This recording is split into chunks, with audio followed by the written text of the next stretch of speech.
Good evening, doctors. Welcome to the module 5 of adding pieces to puzzle, solving the enigma of endometriosis. Greetings to you from the house of Acumes, our parent company. Namaste, the light within us, boast the light within you. I'm very happy to tell you, doctor, that Acumes, our parent company of Acumentis, has 900 plus clients around the world, manufacturing more than 12% of the country's pharma production. I'll just try to explain it to you very simply. It implies that, say, 100 capsules are sold in a day in the country, 12 are getting manufactured at our Acumes plant. We have 4 DSIR approved R&D facilities. We have 10 formulation plants and 3 API manufacturing plants. It is to our credit that we have 4,000 plus formulation, 13,000 plus products, 830 plus DCGI approvals, out of which 395 are the first time in India. And we have also 535 FSSI approvals, I mean the food approvals. This is in a gist what is Acumes, our parent company, all about. Very strong in manufacturing. A few achievements which Acumes has to its credit. In 2018 and 19, Acumes Drugs and Pharmaceutical Limited was conferred with the Indian Pharma Leader Award. This is one of the topmost award given to pharma companies. And let me tell you, like there are in films, there are two kinds of award. One is the Filmfare Award, one is the National Award. For some reason or other, we consider national awards a more statured one. And this is by the government of India, which is given by the Honorable Minister of Chemicals and Fertilizers. I'm very happy to tell you in 2021, Acumes Drugs and Pharmaceutical Limited was conferred with the Indian Pharma Award for excellent in contract drug and manufacturing. Incidentally, doctors, we are India's number one contract drug and manufacturing organization. Acumes ranks number 3 in the next Fortune 500 companies amongst pharmaceutical sector in 2020. This is indeed a great achievement for us, and you can repose your trust in Acumes or Acumentis, the company we represent as India's one of the top pharma companies. Acumes was recently featured also in the India Today anniversary issue in 2021. In the photograph in the center, you see our mentor, Mr. DC Jain. On my left is Mr. Sanjeev Jain, and on my right is Mr. Sandeep Jain, our co-founders. And Acumes was recently featured, as I said, in the next Fortune 500 companies in the March 2020 issue, which is another feather in our cap. Now, a little bit about Acumentis. Next slide, please. Acumentis is a subsidiary of Acumes Drugs and Pharmaceutical Limited. We have 9 strategic business units. As you can see, women's health, cardio, diabetes, ortho, pedia, derma, and general. However, it is the women's health that constitute the major part of the business. And we represent Harmonica Division, a division serving women's health through gynae, ops, and IVFs. A quick recap of our products. We have primarily FibroEase for medical management of fibroids, which is low dose mifepristone 10 and 25. We have DynoFirst, which is Dynogest 2 milligram for medical management of endometriosis. Then for medical management of PCOS, we have Ushorem, which is Myodicairo metformin with vitamin D3. And of course, in IVF therapy, we have Endothic, which is a estradiol valerate, Clomipure, which is a clomiphene citrate with melatonin, OFM plus, and Michelle is a natural micronized progesterone. And it is my great pleasure that to introduce Dr. Pratap Kumar. Dr. Pratap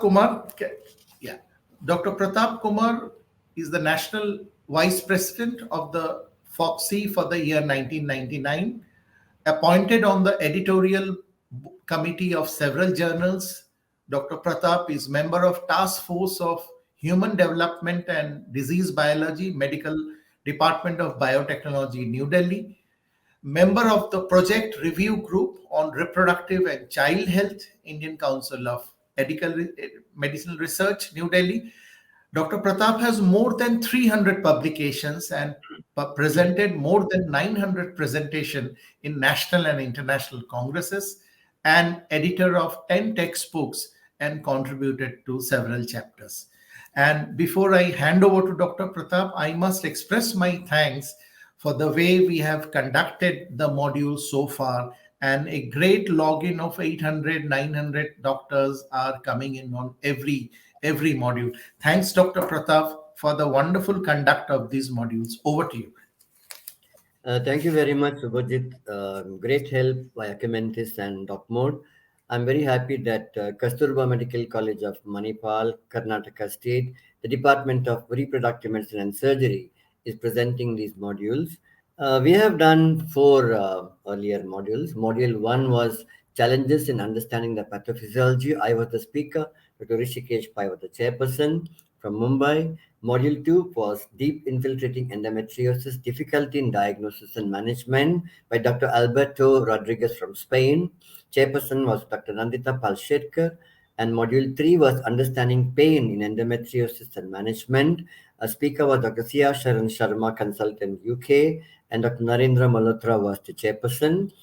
The module 4 was ovarian stimulation as difficulty in endometriosis by Dr. Madhuri Patil from Bangalore, chaired by Dr. Jaideep Malhotra from Agra. And today we have a great speaker, Dr. Sonia Malik from New Delhi, chaired by Rishma Pai. And the topic will be choosing the right medical management in endometriosis. It's my pleasure to introduce Dr. Rishma Pai. Her CV goes into several pages, but I just put in some 4 or 5 sentences. It's very, very small way, but she's a beauty with the brain. And I always feel that she's there all the time, smiling and helping people to get knowledge. And she is a consultant, gynecologist and infertility specialist, Leelavati Hospital, Hinduja Hospitals in Mumbai. The president of several associations, you name everything, she's the president. So I just thought I'll put in few things like Foxy, ISAR, Endoscopy, IAG, and MOGS.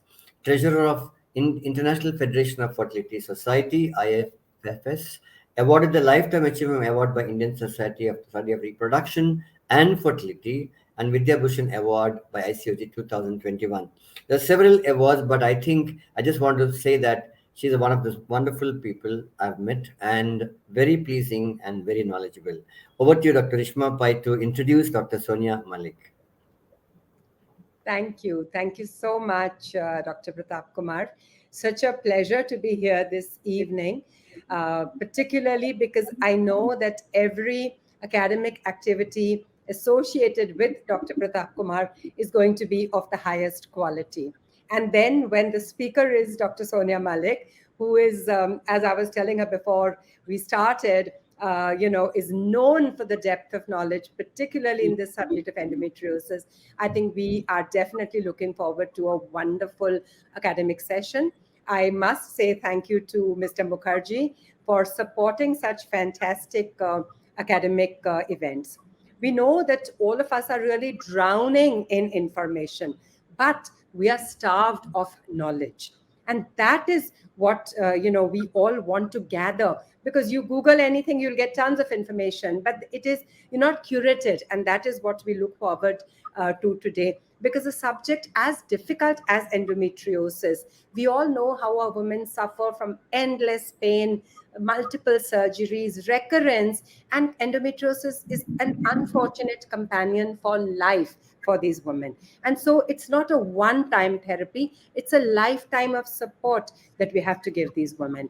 And so all the information and the knowledge that we acquire is less, because we really need to go out there and help the women in every possible way.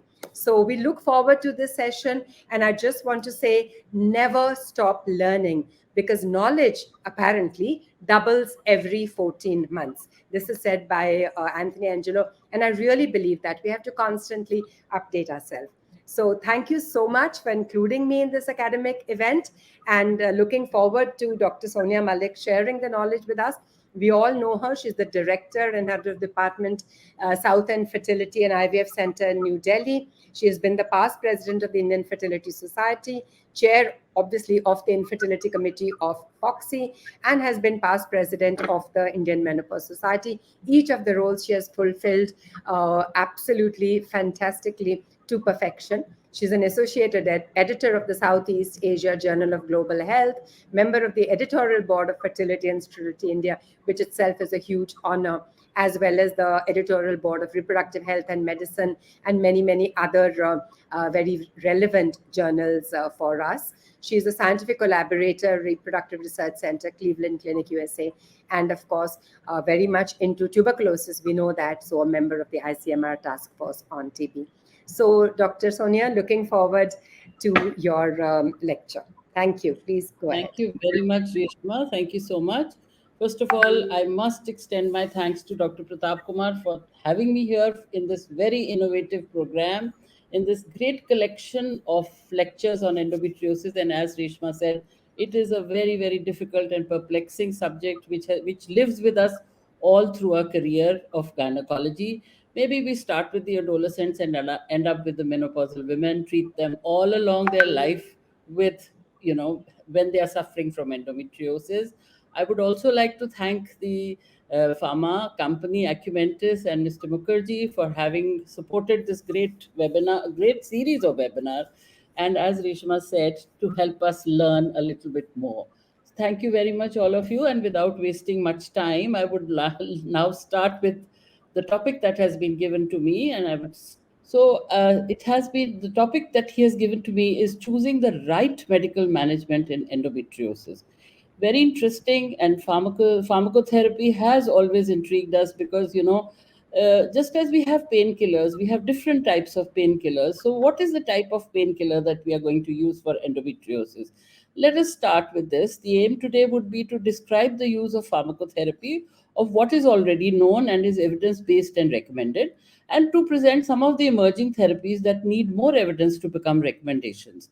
So basically, just to sum up what we are going to deal with, we all know that endometriosis is an estrogen-dependent condition that responds to medical treatment by only temporary improvement of symptoms.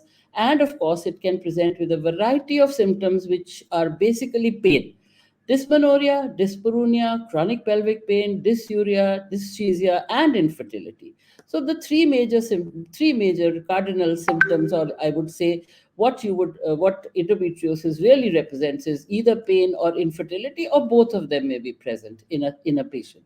So that is what we are actually going to deal with when we are talking about pharmacotherapy today. And of course, we all know, just as the practice committee of the American Society of Reproductive Medicine said, that it is basically a chronic, lifelong disorder, and we have all come to know of it. So therefore, a large effort is currently focusing on understanding new mechanisms in the physiopathology of endometriosis, and hence new targets for long-term medical treatment are being understood and produced. So let us just take a look at the approaches to the management of endometriosis as we have known it. On this top bar, you see what we have always been doing and what we have been familiar with. So we make a diagnosis of endometriosis, we probably advise them immediate surgery. And then we give them post-operative medical treatment, and then she's not good with that, and then there are repetitive surgeries. And finally, if she does desire children, we put her through ART. That has been what has been happening to endometriosis all these years. But now our thought has changed, and we now think that we have to be more specific and more targeted in our treatment of this woman who is so wretched with pain. She's ringing with pain, and so we try to make her life a little more comfortable. We make a non-surgical diagnosis of endometriosis. Long-term medical treatment is desired, and if she wants to become pregnant, we give her treatment and a single complete conservative therapy followed by ART and long-term medical treatment. However, there are other options as well. You give her a long-term medical treatment, put her through ART, and then again follow it up with long-term medical treatment. So there is no surgery at all in this patient, in this kind of a patient, where she is just being treated by medical therapy. And of course, you have another option wherein you are again giving her a long-term medical therapy, ART, followed by a long-term medical treatment again, and finally a single appropriate definitive surgery at the end of the life if it is required. So you can see over here that the concept of repetitive surgeries is over now. We are just restricting ourselves to single surgeries which are meaningful for this woman, and we are not subjecting her to just surgeries, surgeries, and surgeries, and hence the importance of medical therapy. So if you look at the treatment goals then of these, so what we have to ask ourselves, what are we treating? What is being treated? Are we treating the disease or the symptoms or both? And why are we treating it? So there are multiple goals of medical management in patients of endometriosis. First of all is the improvement of the quality of life. Second is to reduce the pelvic pain and of course decrease the disease burden. In addition to this, we also can delay the surgical interventions, just as I had stated in this chart, improve the post-operative pain control, and of course achieve remission of this disease and recurrence and prevent recurrence. So these are the two very important goals that we want to achieve. She should be in remission and there should be no recurrence. So therefore, our aim is to select a medical therapy in such a way that we can achieve these treatment goals. So basically, possible reasons to treat, therefore, are to improve natural fertility, pain relief as an alternative to surgery, pain relief while awaiting surgery, or an adjunct to surgery, enhance the chances of success at ART, prophylaxis against disease occurrence, and symptom recurrence. So basically, this is what we have. Now, what we need to understand is what is the type of patient that we are treating. Endometriosis could be suspected or endometriosis could be confirmed. And we have, like I said, patients starting from adolescence to menopause.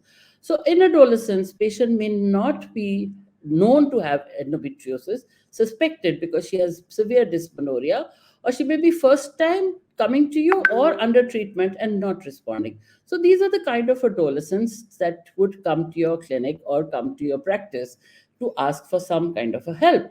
And then in the reproductive age group, like I said, we have those three cardinal type of patients where pain is a major symptom or infertility is a major concern, and they may be having both symptoms. Whereas in the premenopausal or menopausal patient, it is pain which is the major symptom, and they may be coming pre-surgery or post-surgery, still writhing with pain even after a hysterectomy has been done for this patient. So then over and above all this, we have recurrence which can happen at any age, no matter what you have done for this patient. So this is the variety of patients that we are going to have within the spectrum of endometriosis. We know that we have all kinds of things which will be happening to us at various age groups in our patients.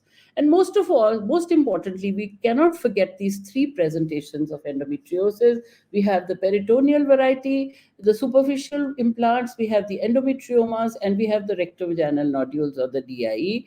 So essentially, we know that the rectovaginal, the deep infiltrating endometriosis is very painful, but many a times the endometriosis pain is much more than the signs, and you find that there is barely and some endometriosis present in the pelvis, but the patient presents with utmost pain. So, but then these are what you find when you're trying to diagnose endometriosis and trying to see what kind of patient is coming to you.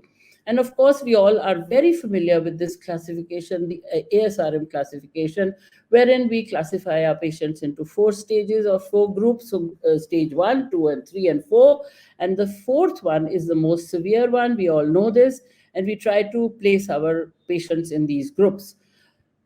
There is another classification, which is the endoscopic endometriosis classification, which seems to be a little more relevant because it also talks about the extra genital endometriosis in other parts of the body, and therefore you can categorize them accordingly as far as the severity of the disease is concerned. So now what is happening is that we are using more than one classification, and over and above this, we are also using Adamson's classification to understand whether this patient is really going to become pregnant or not. So when we are talking about this, we have had a complete lecture on pathophysiology, which has been given by Dr. Pratap Kumar as the first module. However, just a small repetition saying that it is the hyperestrogenism, the impact of the estradiol, which is more in this pro-inflammatory condition, we find it, which is responsible for most of the features that we are finding in this particular disease. However, the new concept is that of progesterone resistance. It is not just the estrogen which is in excess, it is also that the progesterone that is present, is there is a lot of resistance to the action of progesterone, and hence the patient is deprived of the benefits of progesterone, thereby causing more problems in this patient. Now, how does that happen? Because I will not go into major details because probably this has been discussed. It is the estrogen receptor beta levels which are lower, and because of the lower activity of the estrogen receptor beta, there is a complete loss of progesterone receptor beta also, which is then unable to induce the enzyme 17 beta HSD2. And because of this, the estrogen action is, the estrogen is converted into is not converted into estrone, and more estradiol is being converted. There is promotion and progression of the disease. Also, the apoptotic machinery is also harmed because of the presence of this aberration in the enzymatic activity, and therefore tumor necrosis factor alpha is also heightened in these patients. So this is just a chart to show you that there are various factors which are playing their role in this particular thing, and basically all these are going to be the targets of where we are going to treat endometriosis, because there is increased production of estradiol, there is intrinsic aromatase activity, there is increased production of the inflammatory markers, and most of all the progesterone resistance and inflammation in the form of prostaglandin as well, and the angiogenic factors like COX-2 also being increased. So therefore, all these factors are targeted as our medical management, because the molecules that we are using for the treatment of pain and somewhat in infertility, not majorly, are basically targeting these areas. So therefore, it is very important to understand the pathophysiology when we are going to use pharmacotherapy correctly. So then, therefore, just to sum up, what are we treating? We are treating an increased estrogen receptor beta and a decreased estrogen receptor alpha.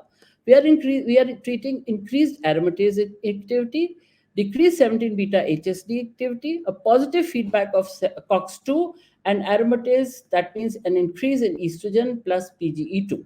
Again, progesterone receptor and decreased progesterone receptor and increased progesterone receptor. These are the things that we are treating. And because of this complete perturbation, the entire process of endometriotic lesion formation, including the tissue adhesive properties, everything, maintenance, stimulation of angiogenesis, everything is enhanced and malfunctioning. So there is a complete dysfunctioning inside that endometriotic nodule that we are seeing, and that is what we want to target. What are the pharmacotherapy? What are the medical therapies that we are commonly using to target these molecules? The NSAIDs, the progestogens, the oral contraceptives, GnRH analogs, danazole, aromatase inhibitors, and more recently, selective estrogen receptor modulators, the SERMs, and the selective progesterone receptor modulators, that means the SPRMs. So therefore, these are some of the ones which are being commonly used, and of course, I will talk about the ones which are being also developed. Medical treatment at the moment aims at the achievement of a stable steroid hormonal milieu, but it also inhibits ovulation, and there is abolition of menstruation. These are the two features which are always present when you're treating a patient medically. Now, the other problem with this is, because this is a limitation of these medical treatments that we have, they have a suppressive action on the lesions rather than a curative effect. So that means it is a very temporary effect.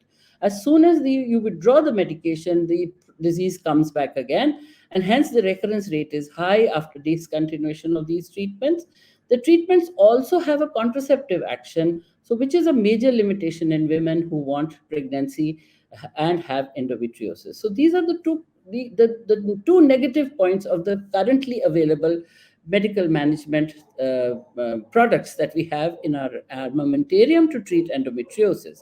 And so the criteria for an ideal medication for endometriosis would be that it should be curative rather than suppressive. It treats both pain and fertility at the same time. It has an acceptable side effect profile. Long-term use should be safe and affordable. It should be non-contraceptive in nature, no interference with spontaneous ovulation and normal implantation. It enhances spontaneous conception, no teratogenic potential, and safe to use preconceptionally, inhibits the growth of already existing lesions, aborts the development of new lesions, and is efficacious for all endometriosis phenotypes, including superficial disease and the infiltrating variety, as well as extrapelvic endometriosis and adenomyosis. So this is from Bedavi's article, Future of Endometriosis Medical Therapy, which appeared in 2017. And I think this is a long and ambitious list. But then, with the progress in medical science, I'm sure we will be able to get hold of some molecule which is going to take care of all these features, and hence we would be able to treat this dreadful disease. In addition to what I have just now told you, every drug which we are using must have these three qualities. It should be tolerable. The tolerability of the molecule, the effect on quality of life, and adherence in the context of any disease is very important. So whatever you prescribe to your patient at any given point of time during her lifetime, she should be able to tolerate it. There should be nothing adverse happening to it, no side effects, etc. Her quality of life should be improved considerably, and then she should be able to adhere to it. She will only do that if it is tolerable and if it improves her quality of life. So this adherence is directly proportional to what you are going to give her, how well she tolerates it, and how much it improves her quality of day-to-day activities and quality of life. So these are the features that we must consider when we are prescribing any drug to our patients. So actually, all of these drugs have one thing in common, that there is a long period of amenorrhea, and there is really no statistical difference between the various available drugs in terms of pain relief. Tolerability, side effects, and costs vary widely, and therefore you find that you have to balance your prescription according to the patient's pocket and the patient being able to tolerate that kind of molecule, and whether that molecule really suits her and is able to give her the pain relief that she is seeking. So that is what is very, very important, and that is why we have to actually know everything about every molecule that we are prescribing and know what the patient sitting in front of us really needs and desires.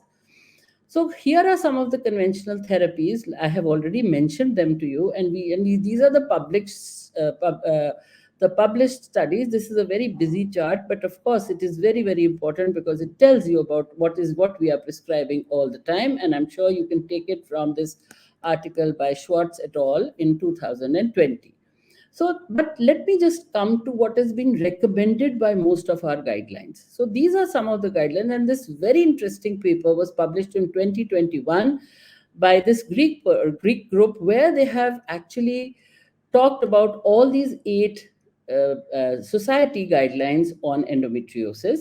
And the only two actually that were missing in this one are the Foxy GCPR guidelines 2016 and the ESHRE guideline 2022, because the ESHRE guideline 2015 or 14 were actually in this one, but not 13, but not the ESHRE 2022 in this article, which has appeared in British Women's Health in 2021. So I shall be talking mostly about these medical therapy recommendations. Now, this article has very beautifully summarized the various drugs which you should be using, pharmacological treatment by the help of these drugs, which are commonly prescribed in patients of endometriosis, and has also told us what is the level of evidence, how strong is S stands for strong. So the World Endometriosis Society guideline of 2011, of which Dr. Reshma Pai was also a member, has described these as strong recommendations. So also you can see over here that the others are either in light green or gray, and depending upon the level of evidence. And if I will enlarge this for you and show you, It just tells us that the COCs are very strongly recommended by most of the societies, and Dynogest is also being recommended by some of the societies. So also you can see the other molecules that we are going to describe shortly. Similarly, for infertility, for fertility problem, what are the drugs? What is the recommendation, and how much is the level of evidence of these drugs? As you can see over here, again beautifully described in this chart, you can see the COC, the danazol, the Dynogest, MPA, gestrinone, all of them have been very beautifully sorted out in this particular table, where you can see that these are not recommended, and the ones which are actually having insufficient evidence in fertility are just left as white. So this will give you a very good comparison of which medicine has been prescribed by these, or has been recommended by these various society guidelines. What about FOXY, GCPR, our own Indian guideline, which was worked out in 2016? They have said that the indication for medical therapy are, just as I said, for the prevention of occurrence, empirical when we are suspecting patients of endometriosis, as a treatment for recurrence, patients who refuse surgery. Clinicians should also counsel women with symptoms presumed to be due to endometriosis, and empirical medical management includes NSAIDs, OCPs, and GnRH agonists. So NSAIDs are the mainstay, as you have seen in the earlier chart as well. Most of the guidelines have recommended this as the first-line therapy for pain in all cases, whether you are suspecting or whether it is confirmed endometriosis. And it works by blocking the enzyme COX-2, which is crucial for the production of inflammatory mediators like prostaglandins, interleukins, and cytokines. And we all know that we have been using mefenamic acid, but we have been using other NSAIDs also. Along with pain control, they have also shown that there are other COX-2 inhibitors which can also inhibit the growth of endometrial tissue, and they have also been used for patients of endometriosis. Now, OCPs have been the gynecologist's best friend, we all know, and we have been using them for all kinds of therapies, and so also in case of endometriosis, where they cause suppression of the ovaries and decrease disease activity in endometriosis, and they are the most common first-line hormone therapy used in endometriosis. These are estrogen-progesterone combinations, which lead to decellularization of the endometriotic tissue and is proposed to slow the progression of the disease. The cost, the ease of administration, and tolerability are some of the key features which have made them very popular. Like I said, these are the three things which are very important for every patient, and this is what we need to understand. So as compared to the cyclic administration, continuous therapy with COC has also been shown to give a very good pain control because of the amenorrhea that it causes. And we all are very familiar on using these, COCs for endometriosis in a continuous form. There are, of course, limiting factors. There is a risk of thromboembolism because of the high rates of, because of the estrogen content of these drugs, and also there is a high rate of recurrence after discontinuation of the contraceptive action. So therefore, we are now promoting low doses of estradiol, that is 20 micrograms, as compared to the 30 micrograms one which we were using earlier. And of course, we are trying to limit that so that we do not have problems in these. So we break them for a little while and then restart again, or we can give a continuous pill for some months and then break it after that to sort of ease the side effects of these drugs. So FOXY recommends that oral pills, the use of oral pills reduces the endometriotic associated pelvic pain. This is evidence level B. We can also use it as a vaginal contraceptive ring or a transdermal patch for the use of pain, but this is evidence level C. And a continuous use of COC can also be considered. So all three forms can be considered in order to relieve pain in these patients. Now, use of only progesterone like MPA, oral or depot, nor ethisterone acetate, which is very, very effective in endometriosis, Dynogest, danazol are also used to reduce the pain. Depot DMPA 150 milligram every 3 months are equally effective as GnRH agonists. This is evidence level A, and we all know that in our country, because of the cost, this sometimes acts very well. for our patients because it is not as expensive as the GnRH agonist. Especially in the villages, DMPA is very, very, very popular. Dynogest is coming up as a very important and favored molecule of many doctors, and it is being popularly used in a dose of 2 milligram per day. It is as effective as GnRH, but it has with much less side effects. So it is becoming a little more favored as compared to GnRH analogs. Subdermal implants have also been used and are available, and I shall talk about that a little later. Here we come. So this levonorgestrel releasing intrauterine device is also can be used to reduce the pain in such patients, and especially if there is also an adenomyosis associated with the endometriosis. This is favored, and it reduces the atrophy of the endometrium. We all know that. Subdermal implants, commonly marketed as Implanon and Nexplanon, are also used now for endometriosis. They were used for contraception, but they were found to be very effective even in endometriotic pain. Hence, they have now been started to be used in this indication as well. It contains the progesterone etonorgestrel and offers both the contraceptive benefit for 3 years as well as the relief for dysmenorrhea. However, in any of these the depot DMPA or in the subdermal implant, we all know that there is irregular menstrual bleeding, weight gain, nausea, headache, breast tenderness, and acne, which are also similar to depot medroxyprogesterone acetate, like I said. So therefore, you have to be a little more careful when you're using or selecting this kind of entity for your patient. So patients who do not desire fertility, this implant can be a very good option for symptomatic endometriosis. Now, Dynogest, like I said, Dynogest is a very upcoming popular progesterone derivative. It is a 19-nor testosterone derivative, and it has been found to be very useful in cases of endometriosis. It has a very high specificity for progesterone receptors and has less anti-androgenic effects as compared to the others. So a continuous administration leads to deshydrolization and atrophy of the endometrial lesions. Now the dose is 2 milligrams or 4 milligrams per day of Dynogest. It has been shown to have a very favorable safety profile and efficacy. The most important thing is tolerability, like I said, and acceptability. This molecule is very well accepted to all our patients, and you will be surprised to know that even in the adolescents, some of the adolescent women, this has been reported to have very, very favorable effects, and patients are very happy using it. The treatment with Dynogest 2 milligrams in 54 women was given up to 24 months, and it was associated with significant improvements not only in the endometriotic moiety but also in the physical, mental, social, and emotional well-being of these women. So the quality of life improved tremendously, and it has also been used with a combined oral contraceptive containing Dynogest 2 milligram and 30 micrograms of ethinyl estradiol, as we all know, and it is given for 6 months. So again, in addition to all this, we also found that there was significant improvement in the sexual functioning when only 2 milligrams per day was given, and this continued till this was seen as early as 6 months after the beginning of the therapy, and and the therapy could be continued for a longer period in these patients because the patients were seemingly very, very happy with it.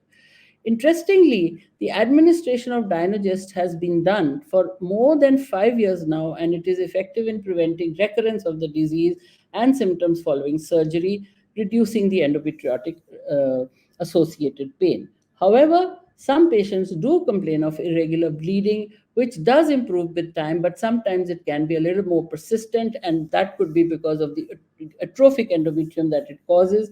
And then in those patients, what we need is a combined pill where you are adding estradiol along with the Dynogest. So such patients could be treated by giving a little bit of estrogen along with it.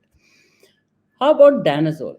Danazole was very, very much favored for some time ago when probably I was a student. It came in, and from thereon, we were very much using danazole, but then had many side effects. Most importantly, it was androgenic, and therefore patients were very unhappy with the hair growth, the acne, the oily skin, etc. Although all these side effects were reversible, but still the medication found disfavor because of it. And also some of the patients complained of depression, irritability, and nervousness.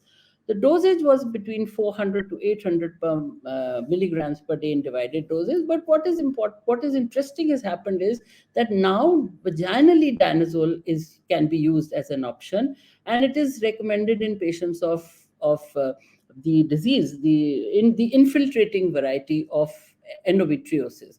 So this can be given as in the form of a ring or an intrauterine device, and then in such patients the androgenicity of the drug is much less, and it is very much accepted by the patients and tolerated by the patients. Also, the irregular period and spotting is generally low in the vaginal variety. So that is how we are trying to overcome the side effects and making the drug more tolerable by offering it vaginally. The more important or very interesting favored molecule is the GnRH analogues, of which GnRH agonist was the first one to be used.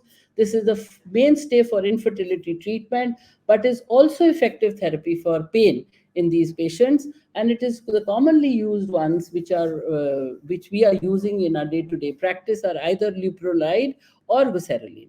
So this is evidence level A that basically both of them are very effective in the management of any kind of problem with endometriosis. However, because they are famous for having a problem with bone loss, and because of the hypoestrogenic symptoms that they produce, a hormone add-back therapy is recommended with the use of prolonged GnRH therapy in these patients. This, however, does not reduce the effect of treatment for pain. So it is very effective. It still remains effective, and yet you are preventing the bone loss in these patients by adding some add-back therapy. In young girls less than 16 years old, GnRH agonists are not recommended because of its effect on BMD. And in such patients, it is now recommended to use Dynogest instead of GnRH analog. Vitamin D and calcium supplementation is recommended in these patients.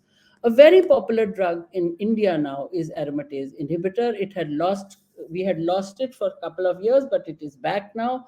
But its use is in postmenopausal endometriosis is now being promoted, and we all know that we all know that in postmenopausal patients, if the patient is on HRT and yet having persistent pain, then you can add an aromatase inhibitor after that.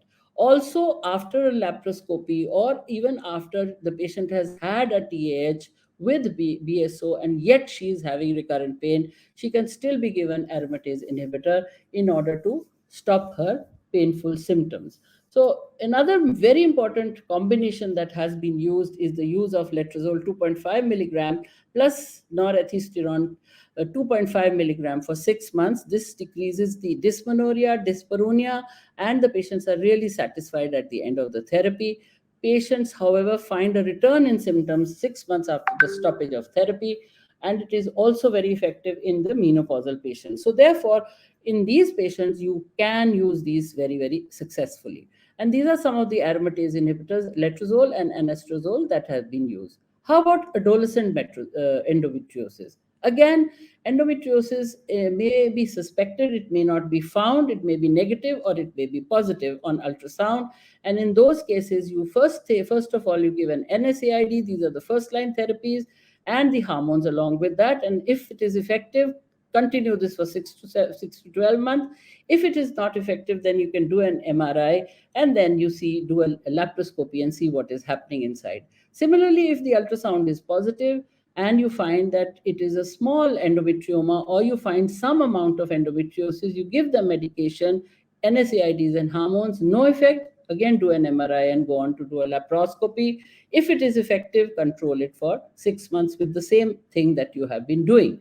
However, if you find that there is severe bilateral endometriosis in the ovaries, you directly go to a laparoscopy and advise them cryopreservation of oocytes so that their fertility is preserved. So this is how we now proceed with adolescents or young girls who are suffering from endometriosis.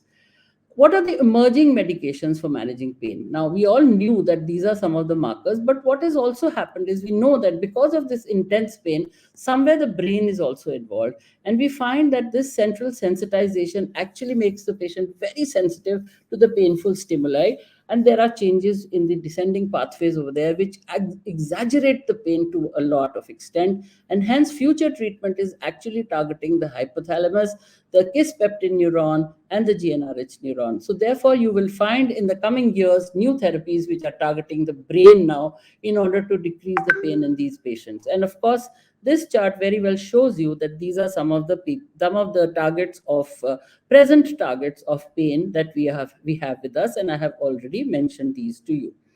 So the emerging medications, therefore, are basically the antagonists, which are also coming up in a very big way. And we have an oral form of GnRH antagonist, although it is not available in the country as yet, but it is effective because it acts immediately. There is no flare effect, as you all know, with GnRH antagonists. And cetrorelix, which is available and it is injectable, has been tried in a single dose of 3 milligram every week for a period of 8 weeks to decrease the pain of endometriosis. Elgagolix, which is the oral GnRH antagonist, is given in a dose of 150 to 200 milligram daily for 12 weeks, but it has been given for 24 weeks as well, with very effective pain management. So therefore, this is something which is we are all looking forward to, because it's a tablet and the patient will definitely be benefited with this. Again, these progesterone receptor modulators and the estrogen receptor modulators, here they are. We know we have mifepristone and we have uripristal, which have been very effectively used in some of our indications. We know that mifepristone has been used in cases of abortion, and uripristal has been used for fibroids, but they also help in decreasing the endometriotic tissue and thereby decreasing the pain in these patients. The raloxifene and benzodoxifene, which are anti-estrogen, the estrogen selective estrogen receptor modulators, in addition to being selective HRT molecules, they are also being used tried for endometriosis, especially when the pain is happening in postmenopausal women. So in such patients, you can use these moieties also to decrease the pain in such patients. These are some of the non-hormonal immune modulators. As I said, the inflammatory markers are also increased. So we have some immune modulators which will decrease these markers and hence cause a effective pain relief. And etanercept is TNF alpha modulator, and so also you have the others. So these are basically coming up as very important non-immune modulators. A very important group of medication which is now coming up is the statins, and these are because they are anti-angiogenic.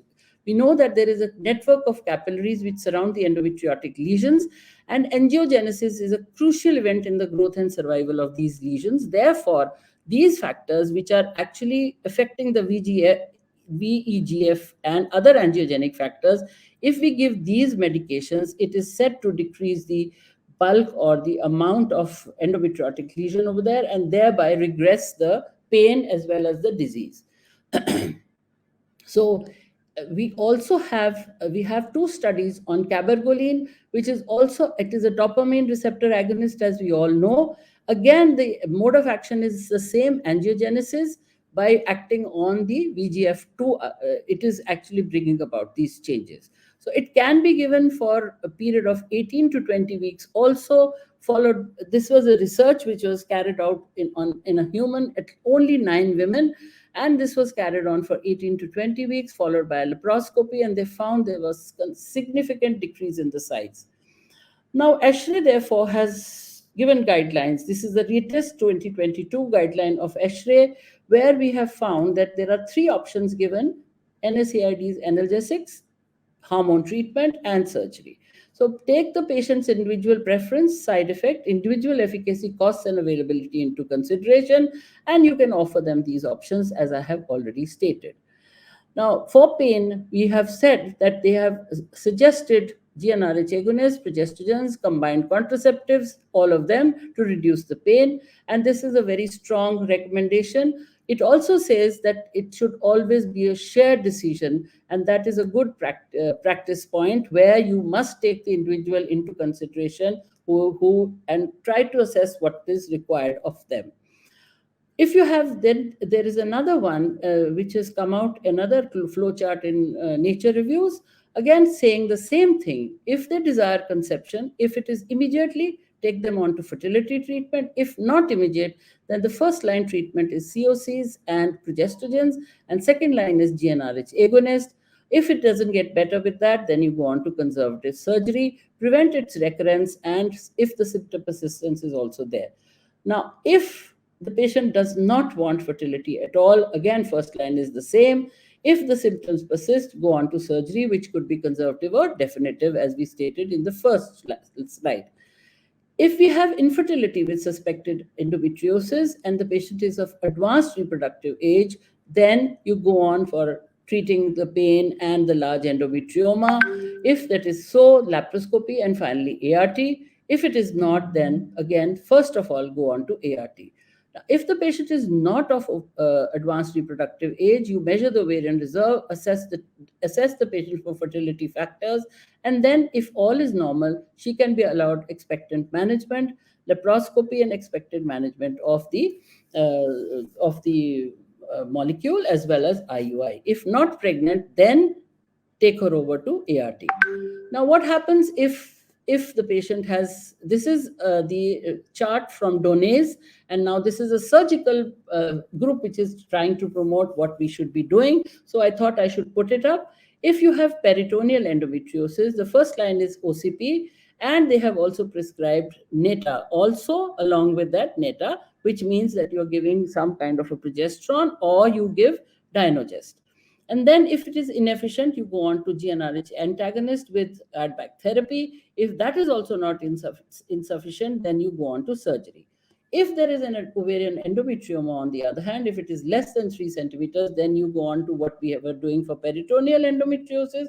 But if the ovarian endometrioma is more than 3 centimeters, you go on to surgery directly. Then to delay the recurrence, you follow it up with some kind of OCP or something, progesterone, and then if that is insufficient, follow it up with GnRH antagonist. However, in deep nodular endometriosis, if it is more than 2 centimeters, GnRH antagonist directly. Mostly these patients have to be given surgery. If it is definitely more than 3 centimeters with other involvement of the bowel and bladder, etc., then definitely there is nothing that you can do except surgery. So that is how you treat the pain with no wish of pregnancy. And I shall skip this chart. But what about fertility now? What are we going to do? Fertility, causes of fertility in these women is because of all these factors that have taken place inside our body as a result of endometriosis. And what is the role of medical management in these patients? It is limited. It is basically to relieve pain or to suppress pre-ART in these patients. GnRH agonists have been proven to be of use in hormonal suppression before IVF. Of late, Dynogest has also been used specifically when adenomyosis is present. Now, according to the Cochrane Review 2019, ovulation induction with extra long protocol, which we have always believed is good, has not been found to be very good. Earlier Cochrane Review of 2006 said that the GnRH agonist extra long protocol suppresses the endometriosis and hence the outcome is much better. However, as we progress, we find difference in our management. Now, here is the treatment algorithm for infertility. We all know that in stage 1 and 2, that is early. If the patient is under 35 years, we can give her expectant management, but otherwise it is IUI. However, in patients who are above in stage 3 and 4, and they are basically wanting to have a pregnancy, under 35 years, you can still think of controlled ovarian hyperstimulation, especially if the pelvis has been cleared. However, above 35 years, it is always ART. Endometrial, again from Donna's group, what do we do with these patients? Basically, they are again advising that surgery is the mainstay here. And even if they are related to infertility, which of course many of us would disagree, because all of us now are of the opinion that for any kind of endometriosis, we must assess the ovarian reserve. And if that is sufficient, then you may think of removing them if the patient is young.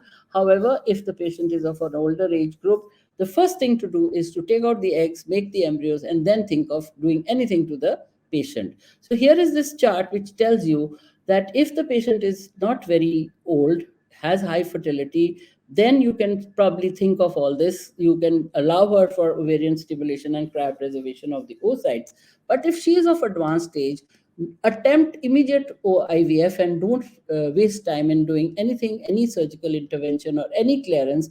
Basically, she just needs to get pregnant immediately. In the younger age group, you have to advise them, if her ovarian reserve is good, please advise them oocyte cryopreservation in such patients before she is undertaken for any kind of surgery. So there is no medical management required in patients who have endometriosis and fertility. Like I said, the only thing that you can do is to relieve them of the pain. So here is how you would go with them. Prostaglandin inhibitor you give, sorry, you if it fails, you add an oral contraceptive and progestogen. If that also fails, GnRH agonist with an add back therapy. If that fails, or even when you have to put her, instead of the agonist, you could put her on aromatase inhibitor plus an oral contraceptive in our country, whereas in other countries where aromatase inhibitor is not available, you have to put them on GnRH agonist with an add back therapy. And finally, if nothing helps, then operative laparoscopy with lysis of adhesions. So the success would define where and when the patient is going to be put on which kind of a therapy she's going to be put on, basically, in order to continue treatment. In peritoneal, very, very mild pain, you can do with all of this.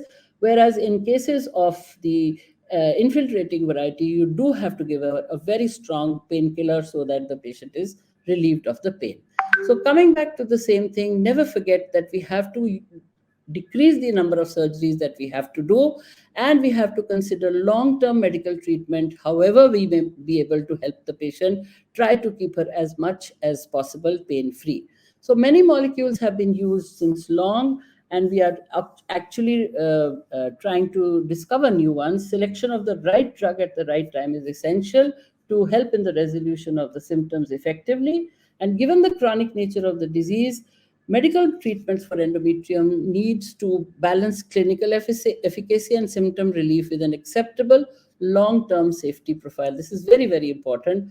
A one-time single appropriate and definitive surgery is the order of the day. Repeated surgeries are to be discouraged as far as possible, and medical management through the lifetime is the mainstay of management in a patient of endometriosis. And with that, I will stop sharing my screen, and thank you very much for being here with me. Thank you. Thank you so much, Dr. Sonia. So comprehensive and so nicely merged together the pathophysiology and how and why and when we should treat. So truly a wonderful, comprehensive lecture. Thank you. Thank you so much. Thank you. I don't know. Yeah, I agree with Dr. Ishma that you were brilliant as always, and you spoke so much about that because even many points even I did not know. I like the way you said endometriosis life, and then we agree with that because I think endometriosis from menarche to menopause. There's no doubt about that, and he also specified about how these endometriosis are not actually so effective medical management happens there because of these kind of changes in the ERB and ER alpha. And you stressed about how ERB can suspect ERA alpha basically. And I liked also the way you said about intrinsic aromatase activity. So the question from the audience is, there are a lot of interesting questions by the audience. The first question is, what about letrozole? Since you mentioned about intrinsic aromatase activity, is there a house experience of Rishma and Sonia about letrozole? Rishma Sonia? first. No, go ahead. Go ahead. You are the expert. Go ahead. Okay. Well, you see, what happens is that letrozole has an interesting feature that when we are giving it in a patient who is ovulating or who is young, she's not a postmenopausal patient. In them, if you give a continuous letrozole exposure to the woman, it does relieve her of the pain, but we all know that there are lots of cysts formed over there because there is non-rupture of the follicles which are happening. So LUF is very common with letrozole when you're giving it over a prolonged period of time, and that sometimes causes severe hemorrhage when you have these patients unopposed. There is no estrogen left, so it causes severe, and the endometrium in these patients is very thin. So I have had two patients who had to be given blood transfusions because at that time we did not know initially when we were using letrozole, we didn't know that this kind of a thing can happen in endometriosis, and so it was so intense. That is why it is now basically restricted to the postmenopausal patient who is not having all these things. In such patients, you can use it safely. I have used it in post hysterectomy endometriosis where she presented with a nodule in the vagina, and we used it and saw that she was much relieved of the pain, and of course the small nodule also decreased in size. So I would recommend that, yes, letrozole is good for these patients. I haven't really seen hemorrhage there, but I think it's one of those rare experiences. What about Rishma? Have you seen this kind of So There letrozole was and no reaction of letrozole cysts, at that point of definitely. time. Yeah, cysts definitely, and that is why I second the fact that I think we should use it in a postmenopausal woman, because then it's not that strongly sort of having the hypoestrogenic effects and everything. And I just feel that if you have better at the present moment drugs such as Dynogest, there may be a role of letrozole only in cases one maybe not responding to or intolerant to your primary drugs. Then maybe there'll be a role, but definitely cyst formation is fairly common. Okay, there's another interesting question. Supposing you did mention Sonia about Dynages seems to be one of the effective drugs. So somebody is on 2 milligram per day, and after about a month she starts getting spotting. So what is your method of management in those kind of patients? Yeah. So spotting is common in these patients, and over a period of time, it disappears. When you are giving it as a continuous drug. So after a period of time, maybe in the next month, it would disappear. However, if there is persistent spotting in some of these patients, so I did mention over there that these again, it is like an atrophic endometrium, and there you have to supplement them with a little bit of estrogen in order to stop that bleeding from happening. And we do have a combination now, estradiol with Dynogest, which is given to such patients. I think What I'm finding is, I've just tried a little increasing the dose, 2 milligram okay. twice a Okay. day So for increase about it to four, 7 or 10 days. increase it to four. Yeah, four. Then I think they stop bleeding. But I think, as you said, if the endometrium is thin because of these kind of suppressive therapy, then it doesn't really work. It does. And I think you should give that. Another interesting question is that you did mention about how medical management is done also post-operatively. What's the recent concept about to do IVF after surgery? Do you suppress for 3 months or directly do IVF? Is the next question by the Yeah. audience. Yeah, actually, that again, like I said, we were doing it for a very long time. We were suppressing it with GnRH agonist and then, starting our treatment. Somehow I'm an old fashioned person. I still live in that era and I like to do that. It gives And me it good works. results and happy. It does work. But now the studies, the recent studies, and like I said, the latest Cochrane review is suggesting that there is no benefit in the live birth rate. There is no difference at all in the results. So therefore, there is no point in suppressing. You could start doing the IVF immediately. And now that we have antagonists with us, there is really no need to downregulate so much and just start the IVF immediately. What's We the really dose of antagonists you're giving for this kind of endometriosis? Okay, you meant that you are starting the stimulation and then giving yes, antagonists. yes, yes, All right. correct, correct. Not downregulating, absolutely. But I Yeah. feel I feel the Cochrane review eventually says nothing works. For Nothing every works. aspect of Cochrane review, no drug seems to work. So I think And our personal experience of long GnRH use has we been very positive, and I think there's still a role for it, yeah. because I think Cochrane that's review a good I think message you all have. Yeah, that's a I good still message think it both of works. you have Yeah. conveyed. Yeah. I don't think you should give too many days, too many months of analogs and then do IV because it kind of completely suppresses the ovary Yes. and you directly do it. And Um, somehow, Dr. Pratap, we find now that even these patients are somewhere affected by the environment or whatever it is, and therefore their ovarian reserve is always, always very bad. And then on top of that, if we've given them such a long suppression, it really, really causes a lot of Yeah, problems. one of the interesting, intelligent audience has asked you another difficult question. I feel, she has read one of the delegate has read about the OC pills given in adolescents can increase deep infiltrating endometriosis later in life. So, do you want to answer that question? not know this. I have not read this. I have not I read have this. actually, I've read up a lot. In fact, that was a question I was about to ask as well, Okay. because Yeah. some of the recommendations are saying that you use OC pills as a first line therapy, but at the same time, Esho and many others have said that use of OC pills, because young girls, when they start endometriosis early, we give OC pills for years sometimes, and that is shown to have an increase in deep infiltrating endometriosis later on, and that is a very very negative sort of a side effect which may result. And so I think we really need to relook at long-term OC pill use, because if you're a young girl, you are giving her relief now and then pushing her And maybe into higher incidence of deep endometriosis, it'll be problematic. So I that think the happened, I point was is wondering. should keep very alert. Yeah, because I think I've read these articles and I also agree with the Rishma because the OC pills has higher estrogen than normal estrogen. So Mm-hmm. you'll find the normal physiological estrogen less than these kind of pills, whatever you say, 20 microgram also. And Mm-hmm. it kind of suppresses partially. But when you Mm-hmm. stop it, it just flares up. And I have seen very severe dyspareunia after marriages and all that because of this. No, they have been giving months to years together of OC pill. That's why the combination of Dynogest oral estrogen, I just have a doubt in my mind. I just rather would give Dynogest directly, and Alone, yeah.